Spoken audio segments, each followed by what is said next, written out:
প্রতীশ নামের একটা ছেলে তার স্ত্রী তৃষাকে নিয়ে মুম্বাই ছেড়ে জঙ্গলের মাঝের একটা অজপাড়া গ্রামে থাকতে আসে এবং প্রতীশ সবার থেকে শুধু এটাই জানতে চায় যে এই গ্রামে নদীটা কোথায়, কিন্তু প্রতীশ কৌশলে কাউকে বুঝতে দেয় না যে সে নদীর লোকেশন কেন জানতে চাচ্ছে।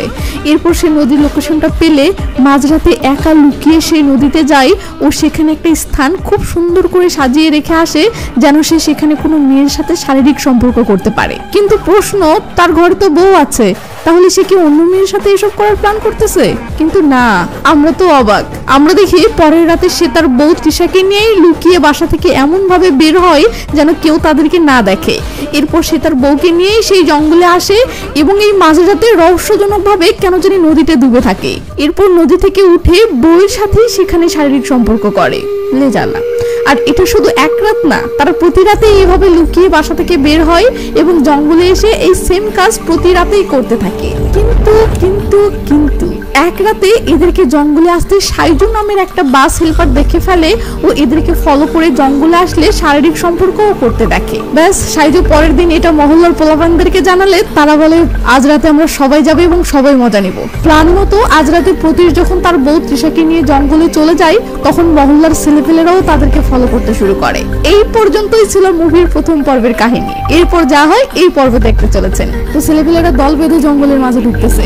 তো এরা সবাই এসে দূরের ঝোপের আড়ালে এমন একটা জায়গায় বসে পড়ে যেখান থেকে এরা প্রতীশ ও তৃষাকে দেখতে পাচ্ছে। সাইজু বলে এদের গোসল করতে 20-25 মিনিট লাগবে, এরপর এরা পাথরের ওপাশে গিয়ে শো শুরু করবে। এটা শুনে একজন বলে শালা এরা পাগল নাকি বে, মাঝরাতে এইভাবে নদীর মাঝে নেমে আছে কেন? ড্রাইভার চাচা বলে তারা এদেরকে আজ শিক্ষা দেব। একজন বলে না এখন না, ওদেরকে আগে খেলা শুরু করতে দাও। এর মাঝে প্রতীশ ও তৃষা নদী থেকে উঠতে শুরু করলে সাজু বলে এবার পাথরের ওপাশে গিয়ে খেলা শুরু করবে। এটা শুনে সবাই বলে চলো তাহলে ওপাশে যাই। এই বলে সবাই উঠে তাড়াহুড়ো করে অন্য এক পাশে গিয়ে লুকিয়ে বসে পড়ে ও সেখান থেকে ওদের শারীরিক সম্পর্ক করা দেখতে থাকে। ড্রাইভার চাচা আবার কাম পায়নি, মোবাইল বের করে ভিডিও করতে শুরু করে। চাচা মেয়ে ভিডিও করতেছে দেখে আরেকজনের মাথাতেও ব্যাপারটা আসে এবং সেও ভিডিও করতে ধরে। বাট রেকর্ড স্টার্ট করতে ফ্ল্যাশ জ্বলে ওঠে ও শাটার সাউন্ড হয়। কাম সারছে। তো প্রতীশ ও তৃষা কেটে পড়ার আগেই এরা তেড়ে আসে ও মারমুখী হয়ে বলে শালা জনসম্মুখে এসব করতে লজ্জা করে না? প্রতীশ তখন বারবার কি জন্য একটা বলার চেষ্টা করে বাট কেউ প্রতীশকে কিছু বলার সুযোগই দেয় না ও জয়ান প্রতীশকে মারতে শুরু করে। এরপর এরা প্রতীশের বউয়ের দিকে এগোতে থাকলে প্রতীশ অসহায়ের মতো কাঁদে আর বলে ভাই প্লিজ আমার কথাটা একবার শুনুন। কিন্তু এরা প্রতীশকে কিছু বলতে না দিয়ে আবার মারতে শুরু করে এবং এদিকে একজন সেগুলো ভিডিও করতে থাকে।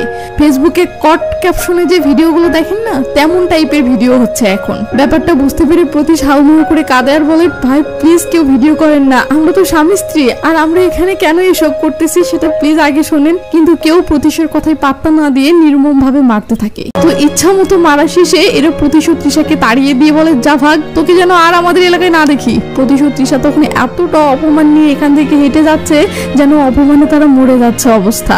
আর এদিকে এক মাল সেগুলো ভিডিও করতেছে আর বলতেছে জঙ্গলে সেক্স করতে এসে কট। এই ক্যাপশনে ভিডিওটি ফেসবুকে আপলোড করলে সেই ভিউ হবে মাম্মা। পাবলিক এমন ভিডিও ধুমাইয়া শেয়ার করে। ওদিকে প্রতীশ ও তৃষা এতটা অসহায় হয়ে এখান থেকে যাচ্ছে যা ভাষায় বলার মতো না। আর এদিকে এরা ভিডিও করতেছে আর দূর থেকে চিল্লিয়ে বলতেছে উত্তর বাচ্চা যা ভাগ, আর কখনো এই জায়গায় আসবি না। কি একটা অবস্থা। তো প্রতীশ ও তৃষা বাসায় আসলে দেখি তৃষা অসহায়ের মতো হাউমাউ করে কেঁদে যাচ্ছে। এটা দেখে প্রতীশ এসে পাশে বসে ও বউকে জড়িয়ে ধরে সান্ত্বনা দিতে থাকে। তৃষা বলে আমি তোমাকে জিজ্ঞেস করেছিলাম কেউ দেখে ফেলবে না তো?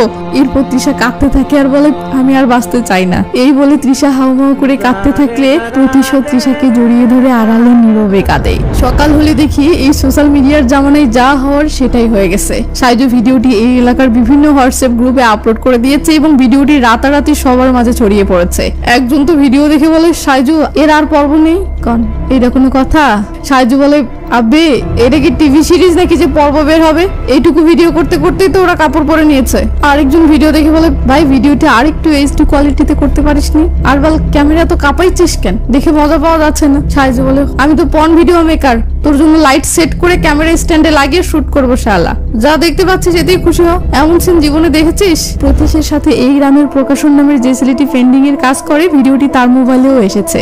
সে ভিডিওটি দেখে প্রতীশকে কল করলে প্রতীশ কল রিসিভ করে বলে ভাই আমি তোমাকেই কল করার কথা ভাবছিলাম, আমার কিছু ভালো লাগছে না, আজকে খুব ক্লান্ত লাগতেছে, তাই কাজে যেতে পারবো না। এই বলে প্রতীশ কলটা কেটে দিলে প্রকাশন কি করবে বা আসলে ঘটনাটা কি ঘটেছে এই ব্যাপারে কিভাবে জানবে সেটা ভাবতে থাকে। সিন বিকেলবেলা প্রতীশের বাসার সামনে আসলে দেখি ছেলে ফেলে ক্যারাম খেলতেছে আর প্রতীশের বাড়ির দিকে তাকিয়ে বলতেছে, কিরে আজকে সারাদিন গেল ওরা একজনও বের হলো না যে? আরেকজন বলে রুমের মাঝে মনে হয় শো চালাচ্ছে। এই বলে সবাই হাসাহাসি করতে থাকলে আমরা দেখি তৃষা রুমের ভিতরে এভাবে শুয়ে থেকে অঝরে কেঁদে যাচ্ছে আর প্রতীশ নিরুপায় হয়ে তার পাশে বসে আছে। একটু পর প্রতীশ বলে, তৃষা ওঠো, কাল থেকে কিছু খাওনি। তৃষা বলে, আমি কিছু খেতে চাই না আর বাহিরেও যেতে চাই না, ওরা আমাকে দেখলে মারবে। এটা শুনে প্রতীশ বলে, অযথা এইভাবে ভয় পেও না তো, আচ্ছা ঠিক আছে আমি নিজ থেকে খাবার কিনে আনি। এই বলে প্রতীশ বাহিরে এসে নিচের দিকে তাকিয়ে পরিবেশটা বোঝার চেষ্টা করে। এরপর নিচে নেমে খাবারের হোটেলে এসে খাবার অর্ডার করবে, বাট হোটেল মালিক সহ সবাই প্রতীশের দিকে যেভাবে চেয়ে থাকে তাতে প্রতীশ বুঝে যায় এরাও ভিডিও দেখে ফেলেছে।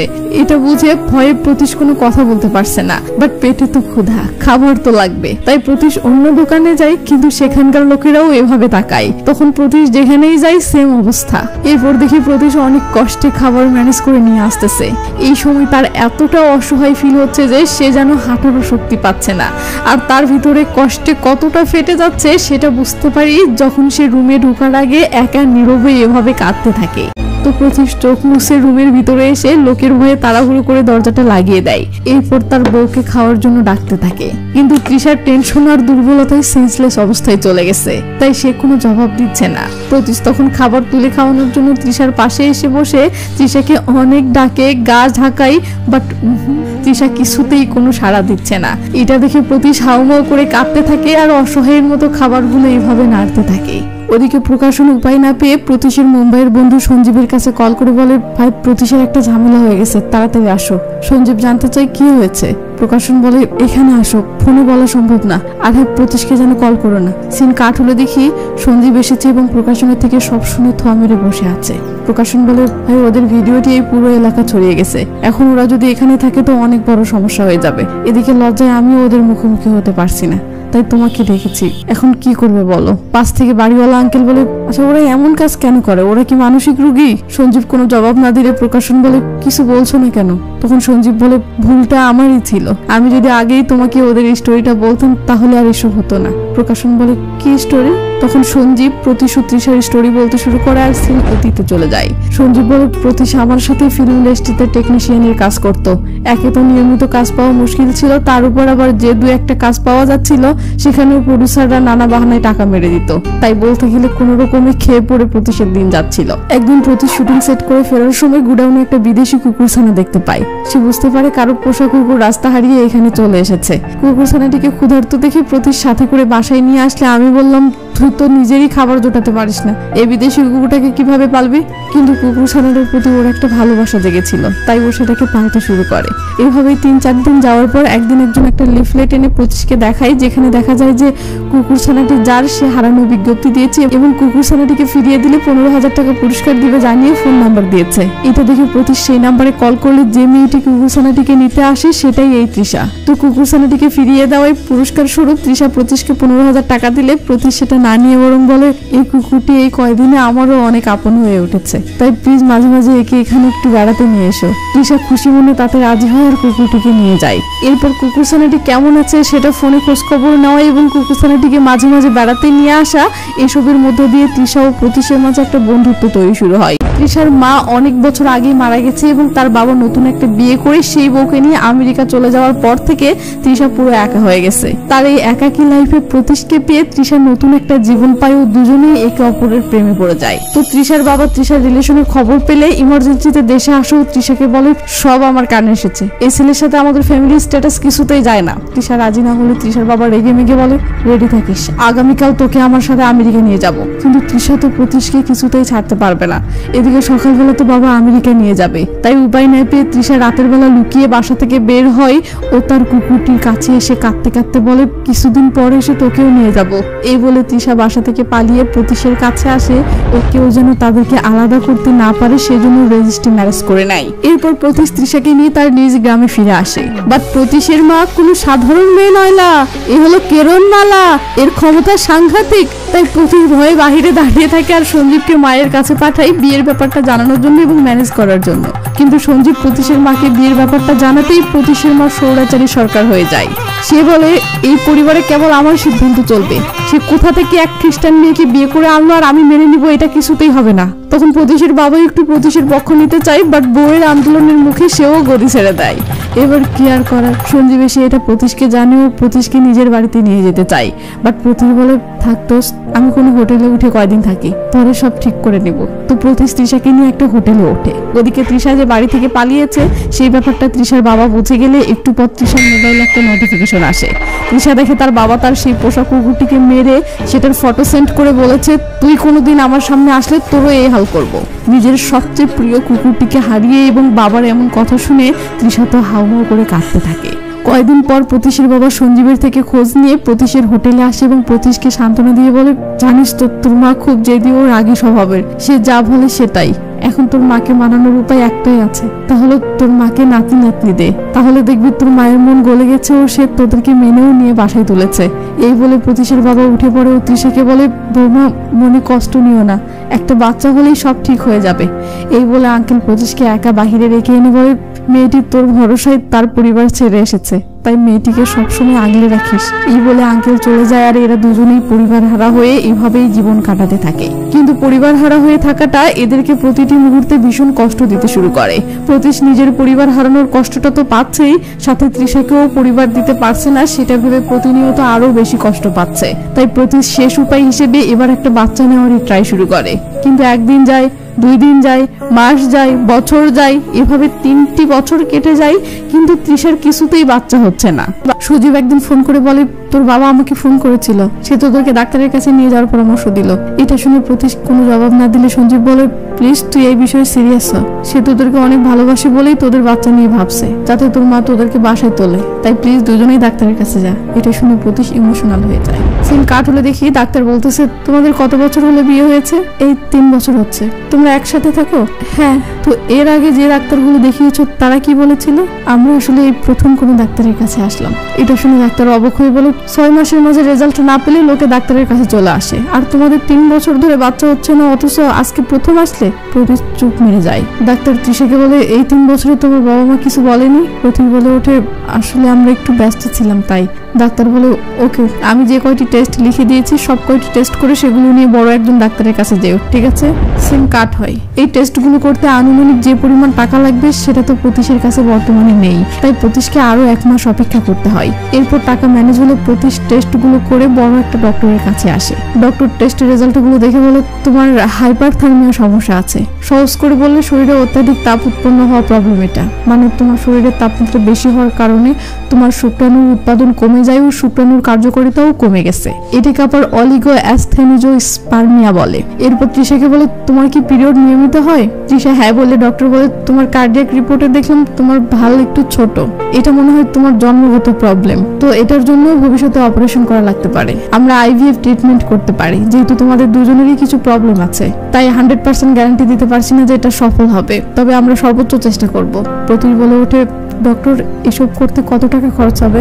সিন কাট হলে দেখি তৃষা ও প্রতীশ ডক্টরের চেম্বার থেকে বের হয়ে হতাশায় একটা জায়গায় বসে পড়েছে ও তৃষা বলতেছে, এত লাখ টাকা আমরা কোথায় পাবো? প্রতীশ কাঁদো কাঁদো স্বরে বলে, আমি জানি না। তো এরপরে এদের দিনের পর দিন চলে যায়, এরা কিছুতেই টাকা ম্যানেজ করতে পারছে না। এদিকে ডক্টর সান্ত্বনা স্বরূপ যে কয়টা ওষুধ লিখে দিয়েছে সেগুলো খেয়েও তো কোনো কাজ হচ্ছে না। আর এমন পরিস্থিতিতে সবারই ভরসা একটাই হয়ে ওঠে, সেটা হলো উপরওয়ালা। তাই তৃষা প্রার্থনা করার জন্য ঘন ঘন গির্জাতে যেতে শুরু করে, কিন্তু কিছুতেই কোনো কাজ না হলে এদের আশার আলো পুরোপুরি নিভে যায়। এরা পুরো হতাশ হয়ে পড়ে। প্রতীশের বাবা কল করে এসব শুনে বলে, হাল ছেড়ে দেওয়ার আগে দয়া করে শেষ আর একটা উপায় ট্রাই করে দেখ। এই বলে প্রতীশের বাবা একটা কবিরাজের নাম ঠিকানা দিয়ে তার কাছে যেতে বলে। প্রতীশ আগ্রহ না দেখালে বাবা বলে, তুই কি চাস না তোর মা তোদেরকে মেনে নে, তোরা আমাদের সাথে থাক? এটা শুনে প্রতীশ ইমোশনাল হয়ে বলে, হ্যাঁ সেটা চাই বলেই তো এত যুদ্ধ করতেছি। বাবা বলে, তাহলে শেষ চেষ্টা হিসেবে কবিরাজটির কাছে যা, সে অনেক ভালো বন্ধাত্বের বিশেষজ্ঞ।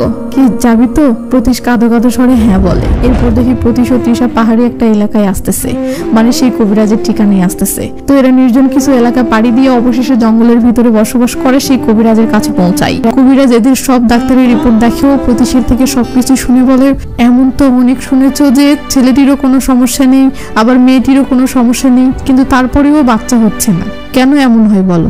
প্রতিশ তো কিছু বলতে পারে না। কবিরাজ বলে, আসলে আজকাল প্রাকৃতিক পরিবেশের অভাব।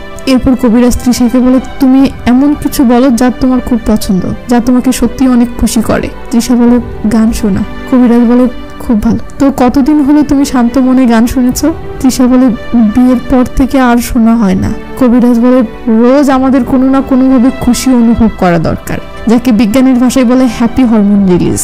যদিও এগুলো তোমাদের সমস্যার সাথে সরাসরি সংযুক্ত নয়, তবুও এগুলো কোনো না কোনোভাবে প্রভাব ফেলে। এরপর কবিরাজ প্রতিশকে বলে, এবার কিছু বিষয় খোলামেলা বলতে যাচ্ছি, লজ্জা পেও না। প্রাকৃতিক পরিবেশ থেকে দূরে থাকা, পারিবারিক টেনশন, শরীরের অতিরিক্ত তাপমাত্রার সমস্যা, লম্বা সময় ধরে খুশি অনুভব না করা, এগুলো আরো অনেক কিছু তোমাদের বাচ্চা ধারণের ব্যাপারটাকে প্রভাবিত করতেছে। যদিও আজকালকের বিজ্ঞান এসব বিশ্বাস করে না, কিন্তু প্রকৃতির শক্তি বলেও যে কিছু একটা আছে, এটা চিরন্তন সত্য। তাই শহরের এসিতে থেকে বা বরফে ডুবে থেকে তোমার শরীরের অতিরিক্ত তাপমাত্রা কমবে না, এটা মনের সাথে সম্পৃক্ত। তাই মনকে শান্ত করতে হবে, তবেই শরীর ঠান্ডা হবে। আর এর জন্য সবচেয়ে সেরা উপায় হবে মধ্যরাতে আধা ঘন্টার মতো প্রভাবিত নদীতে ডুবে থাকা, এরপর নদী থেকে উঠে কয়েক মিনিটের মাঝেই সঙ্গমে লিপ্ত হওয়া। এসব শুনে প্রতিশ ও তৃষা একে অপরের মুখের দিকে তাকায়। কবিরাজ বলে, জানি আজকালকের জামানায় এসবে বিশ্বাস আনতে কষ্ট হচ্ছে, কিন্তু পৃথিবীতে যখন ডাক্তার ছিল না, কোনো ওষুধ ছিল না, তখন এসবই ছিল অনেক ওষুধের বিকল্প। কাঠ হলে দেখি এরা কবিরাজের কাছ থেকে এসে বাস স্ট্যান্ডে উদাস হয়ে বসে আছে। তৃষা বলে, এগুলো কি সত্যিই কাজ করবে? প্রতীশ অসহায় ফেসে তৃষার দিকে তাকিয়ে বলে, আমাদের এটা চেষ্টা করে দেখা ছাড়া আর কি বা করার আছে। এই বলে প্রতীশ কাঁদতে থাকলে তৃষাও কাঁদতে কাঁদতে প্রতীশের কাঁধে মাথা রাখে।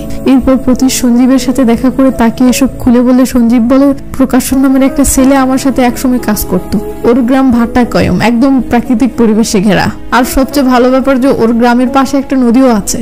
এটা শুনে প্রতীশ বলে, তাহলে ওকে ফোন করতো, ওর গ্রামে কয়েক মাস থাকা যাবে কিনা এবং সেখানে আমার কোনো কাজের ব্যবস্থা করে দিতে পারবে কিনা। সঞ্জীব ফোন করতে ধরতেই প্রতীশ বলে, ভাই কবিরাজের বিষয়গুলো যেন ওকে বলো না। সঞ্জীব বলে, প্রকাশনকে তো এগুলো বললে ভালো হতো, সে তোকে সেফলি এসবের ব্যবস্থা করে দিতে পারতো। প্রতীশ বলে, না ভাই, এসব কেউ জানলে তৃষার খারাপ লাগবে।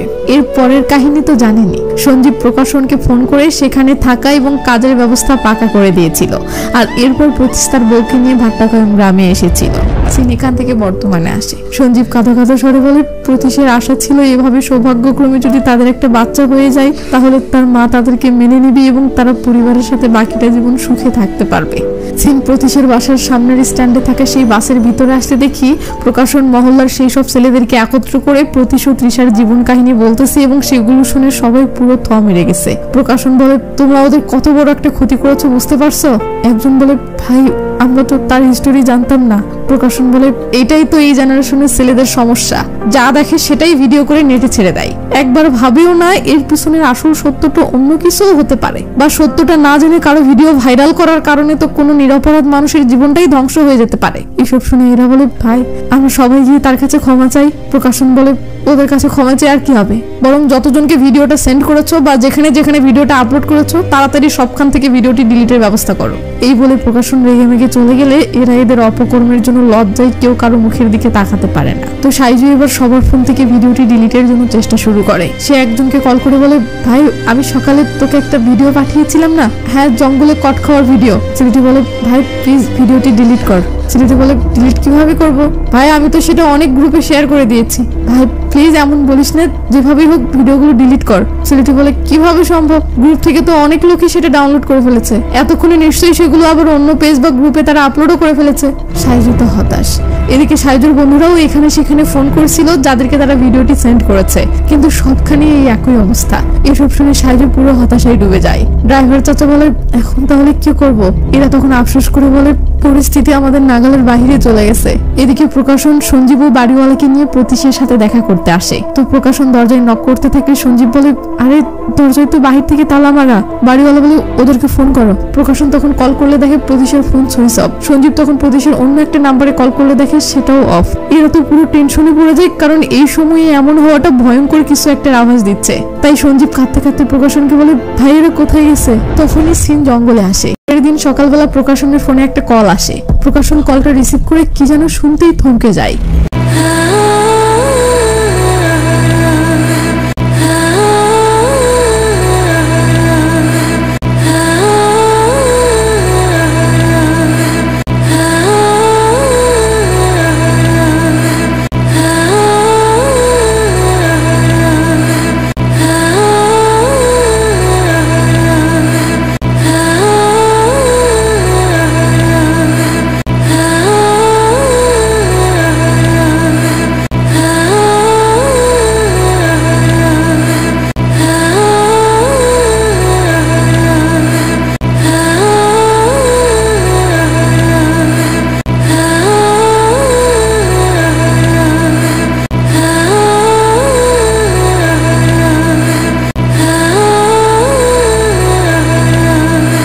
মিডিয়া নিউজ পড়তেছে। ভাট্টাকয়েম গ্রামের নদীর পাড়ে এক নবদম্পতির মৃতদেহ পাওয়া গিয়েছে। ছেলেটির নাম প্রতীশ, গ্রাম পেরাম্বরা, ও মেয়েটির নাম তৃষা, গ্রাম কাদাভান। পুলিশ এফআইআর অনুযায়ী এটা একটি আত্মহত্যা। এই দম্পতি গত 9 মাস থেকে ভাট্টাকয়েম গ্রামে বসবাস করে আসছিলেন। আত্মহত্যার কারণ এখনো স্পষ্ট নয়, তবে পোস্টমর্টেম রিপোর্ট অনুযায়ী মেয়েটি এতটুকুতেই কাকা থমকে গিয়ে সবার মুখের দিকে তাকায়, আর এদিকে এরাও কাকার মুখের দিকে তাকায়। বিশেষ করে সাইজুর অবস্থা তো আরো খারাপ। এবার কাকা কাঁপা কাঁপা স্বরে অনেক কষ্টে বাকিটা বলে মেয়েটি প্রেগনেন্ট ছিল।